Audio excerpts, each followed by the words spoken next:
Welcome to Profit and Prosper, a podcast that will empower you to become financially independent as an entrepreneur.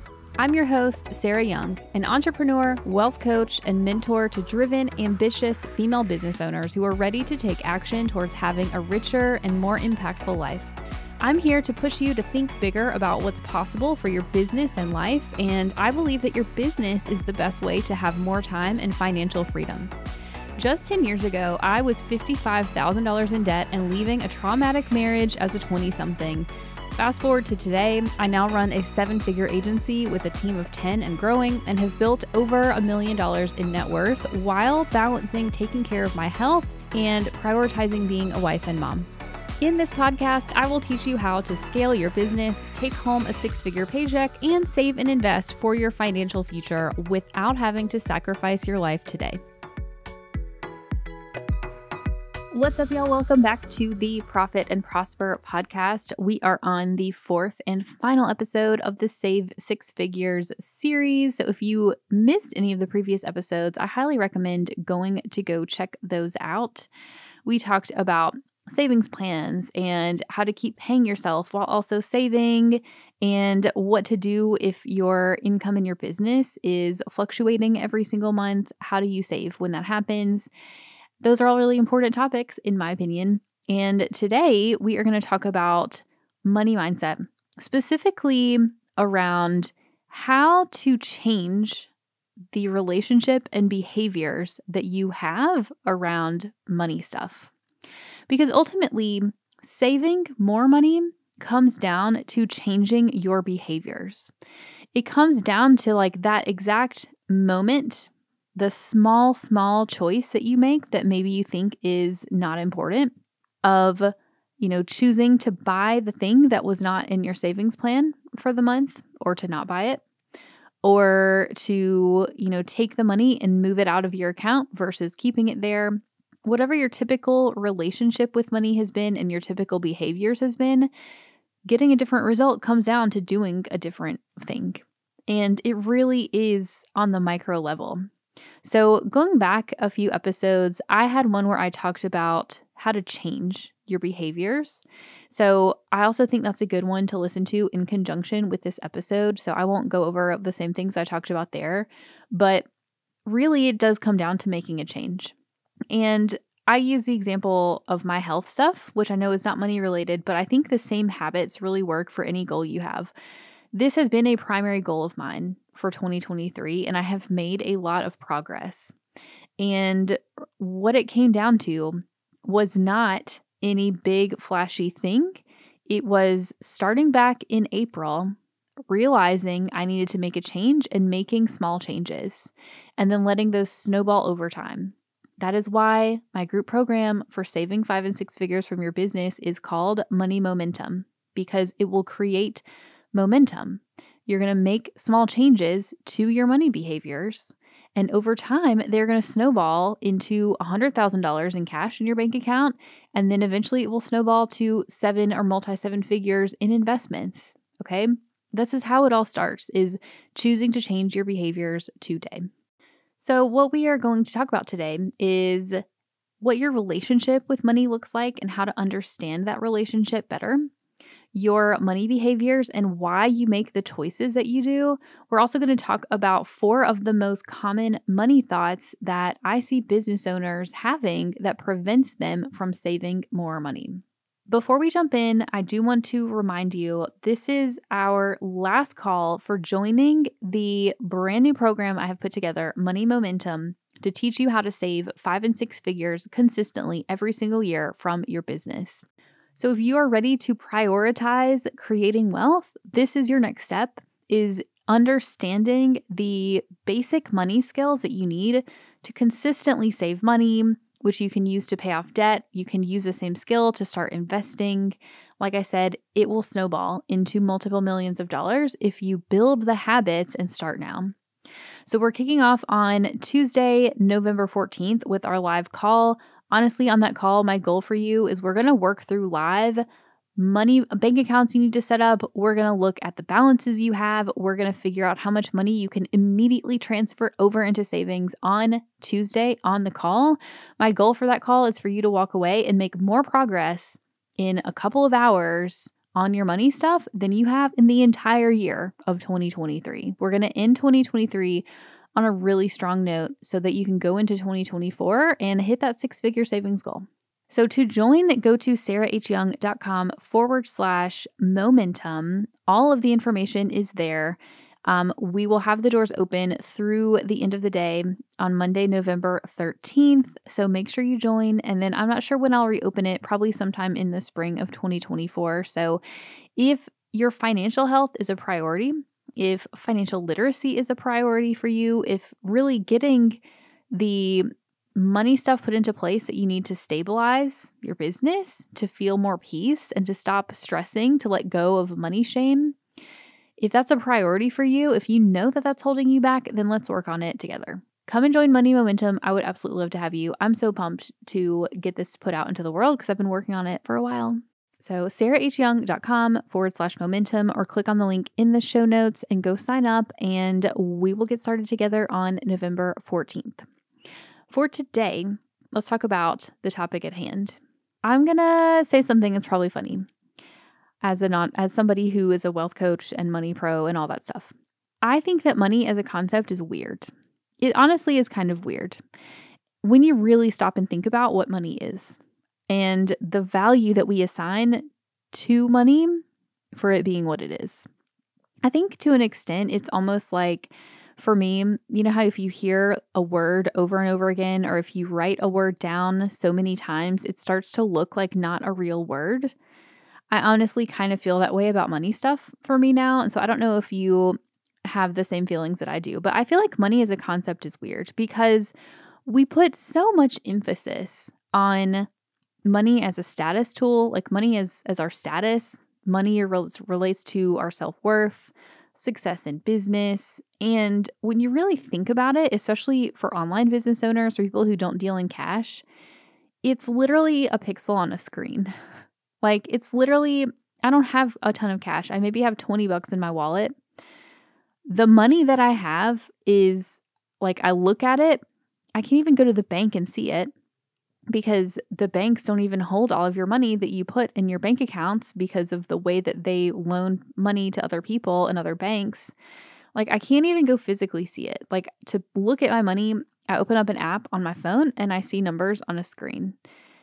And when you really stop and think about it, like money as a concept, it's just so interesting. Like just think about what it is and how much value we assign to it. So we step back and think, what is money? Like what actually is money? You know, going back thousands and thousands of years, humans used to barter things. And humans today in certain places still barter things, right? I'll give you 5 pounds of sheep's wool if you give me 10 pounds of grains or whatever it is, right?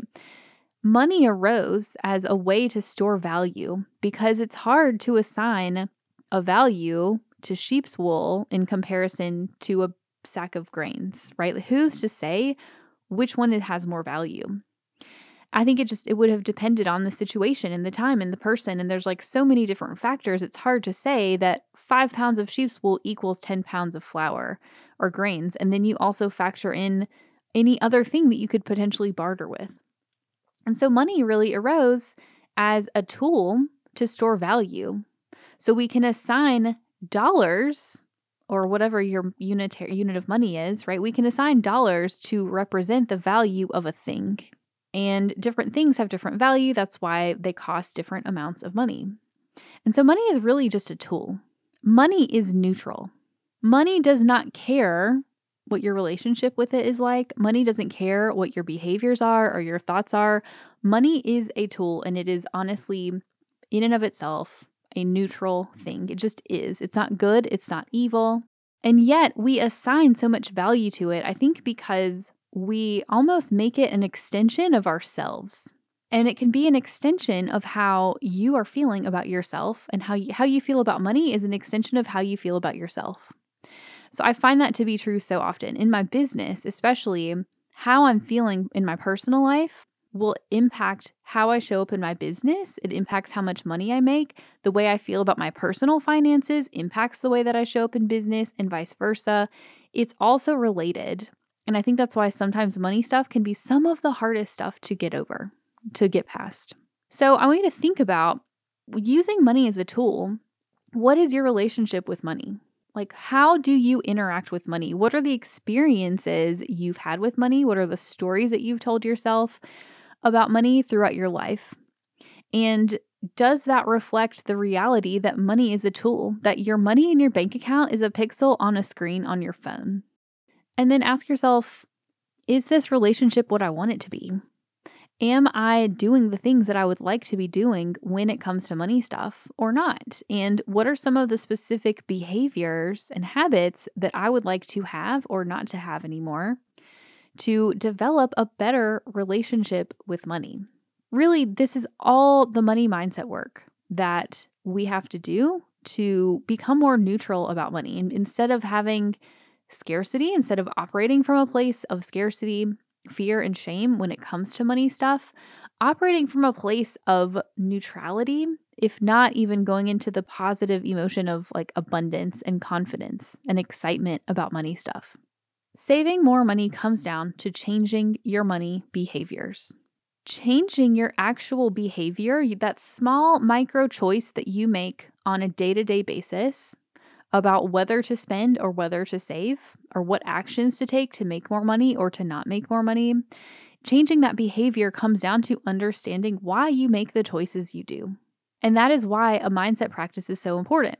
I'm going to give you an example. My savings kryptonite has always been like skincare and sometimes clothes. I think a lot of women can probably relate. And when I think about the thing that tends to blow my budget the most, it is impulse purchases in these areas. I know other people whose impulse purchases are programs and courses and coaches in their business. I know other people who their money kryptonite is like decorating their house or like organizing their house or whatever that is. Some other people, it's cars. I think everybody has different things that is their kryptonite. For mine, it's like skincare and clothing stuff. And I know this because I've taken the time to dig into my spending and I can see where my money's going, where I went off plan, right? And I have to maintain the habits and keep doing the mindset work to not overspend, because that is a habit that I've developed over time. But it's really important to understand why. Because if we don't dig into the why, what you're going to end up doing, what I would end up doing is just saying like, Sarah, you suck at money stuff. Like, why do you keep spending all this money on this stuff that you don't need? You buy, skincare stuff that like sits in your drawer and goes unused and like you don't even need it. And so why do you keep doing this? Why do you feel like you have to buy a new lipstick thing every time you buy makeup online? Like, why? Do you see how I'm shaming myself if I think that way? And that is not productive. Like, I personally and a lot of people don't respond to shaming. I think when we shame ourselves, it causes us to do more of those behaviors that give us a little bit of a dopamine hit that make us feel better in the short term. So instead of doing that, you have to ask yourself, why did I make that choice to buy the serum or whatever it is? Why did I make the choice to go get a new car when I had a perfectly good car? Why did I make a choice to sign up for yet another course that I don't actually maybe need right now in my business? It's not my priority. And I'll give you my example because I think it's easiest to see it in real life with an actual human. I'm just like airing out all my personal issues on my podcast today, but that's how we do. So, for me, it comes down to self-worth and feeling good about yourself. And so I think that sometimes those things are like, oh, maybe this skincare stuff will finally make me feel better about myself. Maybe I'll finally have beautiful skin and I'll finally feel like I look good and I finally will feel put together. Like all those women you see on Instagram, right? Buying this one thing is going to finally make me feel happier about myself and the way that I look. Except that we both know it doesn't. It doesn't actually solve the problem. It makes me feel good in the short term because I'm like, oh, this is fun. This is a new, different thing. But ultimately, it doesn't solve whatever the underlying issue is. Like the product itself is not going to get rid of my own insecurities. The way to get rid of my own insecurities and my own issues around self-worth is to do the work on removing those mindsets and changing those mindsets. And so that means I have to choose things that I have to choose to do things that actually make me feel better. So if my goal is to feel better about myself, what are the things that actually make me feel better about myself? It's not buying more crap to sit in my drawer. It's not buying more clothes. I mean, sometimes you just need clothes, but you know what I mean? It's not buying yet another sweater, even though it's pretty. Maybe it's going outside for a walk, getting more sun, hanging out with my family, working less hours, getting better sleep. What are the things that actually make me feel better as a person? And then on the mindset side, it's continuing to recognize that I'm having those thoughts and learning to reframe them. And then when I'm approached with that same situation in the future, when I get an email in my inbox about, ooh, a sale or ooh, a new product, I don't make the same choice of buying it, even though I don't need it. Because continuing to buy it, even if I don't need it, even if it's not actually solving the underlying issue that I'm trying to solve, is only sabotaging my ability to save money. So you have to go through the process of awareness of the thoughts that you're having when you're presented with the micro choice that in the moment, doesn't it seem insignificant to buy the product? Doesn't it seem insignificant to sign up for the little course? But when you zoom out and you keep making that same choice over and over again, it means that you don't hit your goals. It means that you're not using your money in alignment with the priorities that we talked about in part 1 of this series. So awareness of the thought that's going through your head, but the key part is not judging yourself. So for me, it is awareness of, oh, when I walk into a store that has all these pretty products on display, my initial thought is, ooh, these are fun. I need this to feel better about myself. Maybe my exact thought isn't word for word that, but that's the vibe that I'm getting. Awareness of that, and then learning to reframe of thinking a different thought when I'm presented with that situation. And it takes practice because, for 36 years of my life or however long since I've had the money to go buy stuff, that's been my habit. So learning the skill of doing the reframe and coming up with a thought in the moment that is not, I need this product to feel better about myself, but hey, I'm already amazing as it is, or some version of that that's believable, is the next thing to practice. And it takes work. It's not just this easy thing. Your brain literally, I said this in the episode where I talked about how to actually make changes. Your brain literally gets addicted to that chemical process that it goes through. And that's why it can be extra hard to actually change the thought and change the behavior in the moment.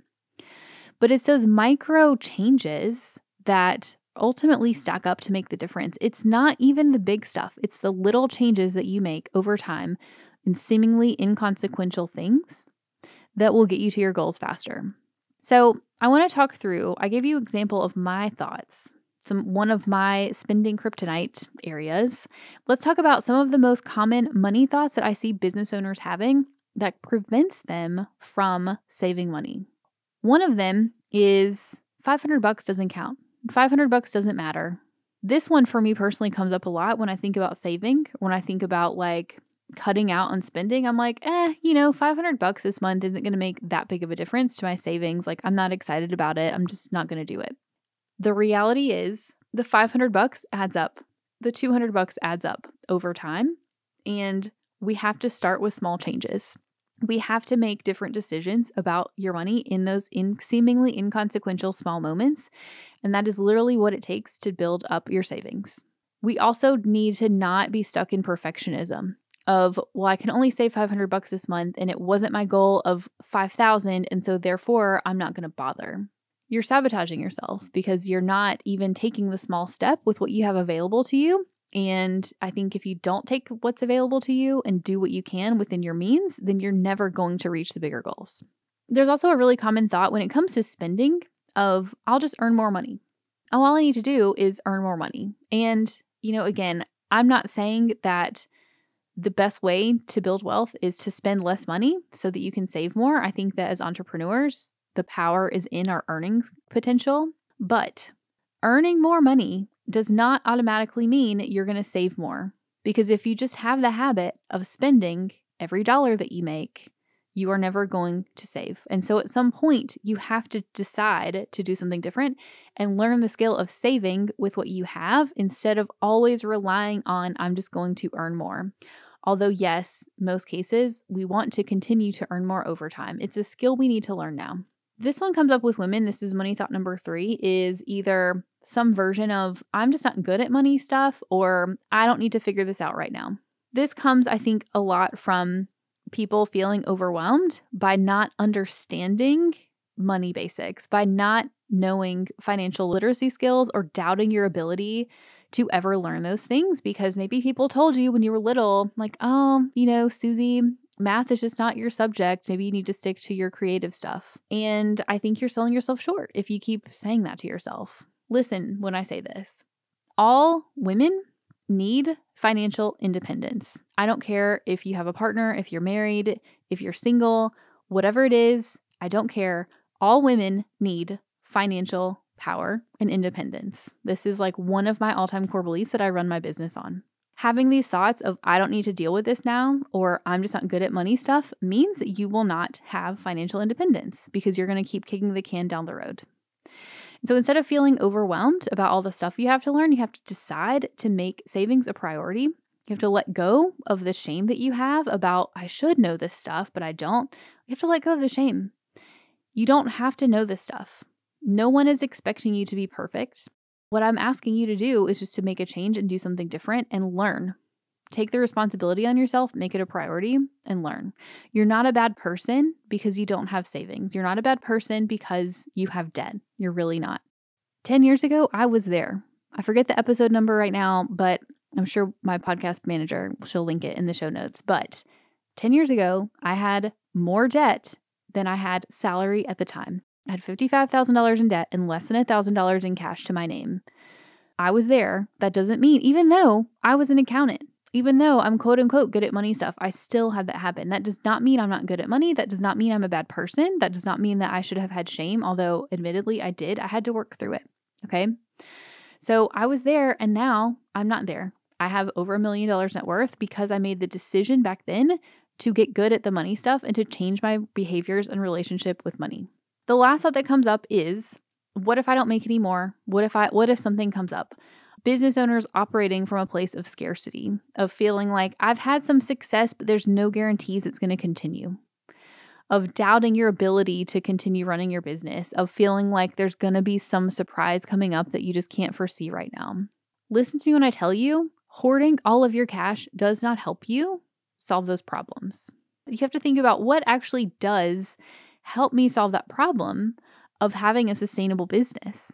And one of the big parts of that is having a stable financial basis that you can run your business on, not operating on razor thin margins, having cash in the account so that you have a buffer.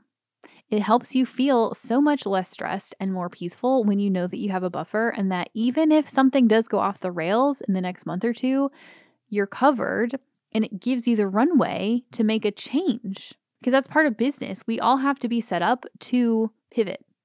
Things will change all the time. The market will change, the economy, your customers, your messaging will need to change, what you offer will change. Like nothing's going to be stagnant.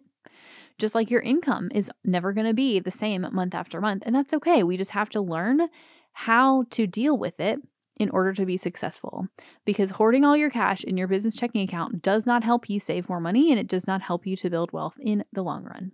All right, so there are some of the most common money thoughts or money blocks that I see people having and that I personally have had too. The main takeaway that I want you to have from this episode is I want you to really answer the question of, is my money relationship what I want it to be? Are my behaviors and choices that I'm making around money the choices that I want to be making? Am I using money in alignment with my overall priorities for my life and for my business? If the answer is no, if the answer is, yes, Sarah, I need more help to save, I need more help to figure out my money plan, and to get the right system set up. And I especially need help with my mindset, with making different choices about money. That is what Money Momentum is for. So go to sarahhyoung.com/momentum or the link in the show notes. You can sign up. We are kicking off next Tuesday, November 13th. I had a blank there for a second on the date. We're going to kick off live with a call and a Q&A. So go and join, and you will get yourself set up to consistently save 5 and 6 figures every single year from your business. And you're going to build up the momentum with your money stuff to ultimately build the wealth that you want to have. All right. So I'm really excited to kick it off. I hope you enjoyed this episode and this 4-part series on saving 6 figures from your business.